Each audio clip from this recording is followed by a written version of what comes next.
ከትግራይ ሚዲያ ሃውስ የሚተላለፍላችሁ የሚዲያ ዳሰሳ ፕሮግራማችን ይዘን ቀርበናል። በዛሬው ዕለትም እንደተለመደው የተለያዩ መረጃዎችን ወደ እናንተ እናቀርባለን።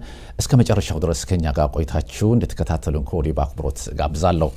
ዛሬ ምክንያት ለተጎዱ ወገኖች የሚውል 100 ሚሊዮን ድጋፍ አደረገ ይላል የኦሮሚያ ክልል ርዕሰ መስተዳድር አቶ ሽመልስ አብዲሳ። በአማራ ክልል በጦርነት ለተጎዱ ሰዎች እዛው እንግዲህ ሄደው ድጋፍ እንዳደረገ ይናገራል።